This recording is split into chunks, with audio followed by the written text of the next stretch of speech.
Okay, so today we're going to be talking about solving for the missing angle, which is going to involve finding the trig inverse. So we're talking about trig inverse functions today, which are probably the easiest thing to do in trigonometry. Now, just again, reminder, SOHCAHTOA, sine is opposite over hypotenuse, cosine is adjacent over hypotenuse, and tangent is opposite over adjacent. You need to know those today so you can know which trig inverse to use. So this time we're given two sides and we want to solve for a missing angle. So we first need to figure out what trig function would involve the two sides given. So if this is the angle, we're given an opposite side and an adjacent side. So we would use the tangent, right? Basically, to use a tangent or a inverse on your calculator, it would be tangent to the -1 power. If your calculator doesn't have it, I believe you can just put it to an exponent of -1, and it'll do the same thing. But basically, we're trying to go backwards. So we're trying to invert that function. So how we would do this is we need to use the tangent inverse. So tangent to the -1, and then you just plug in the ratio. So the trigonomic ratio would be opposite over adjacent, so 20 over 6. 20 over 6, and that's it. You just plug that in your calculator, and it'll give you your answer. So tangent inverse, 20 divided by 6. And voila, that's my degrees. So it wants, on the worksheet, it'll tell you to round to the nearest degree.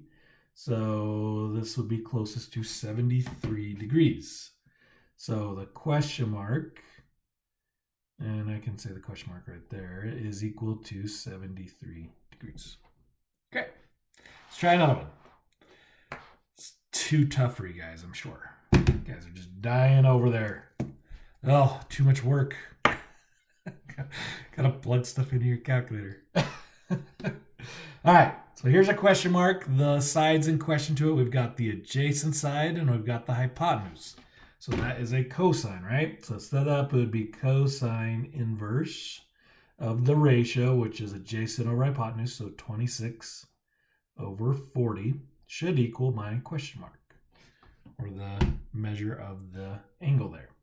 So cosine inverse, and then 26 divided by 40. Oh, I just did a 4. And you get 49.45, which, again, rounding to the nearest degree would just be 49 degrees. Like so.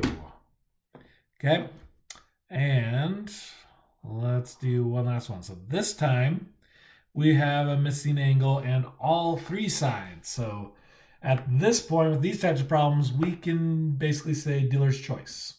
What kind of function do you want to use? You could use the tangent, you could use the cosine, or you could use the sine. Since I haven't done sine yet, let's use the sine. So sine, I need the opposite and the hypotenuse. Okay, so sine inverse of the opposite, which is 30, over the hypotenuse, which is 50, should equal the question mark. So in our calculator, sine inverse, and 30 divided by 50 should give me 36.8, which would round to 37 degrees. And that's it. That's all you're doing.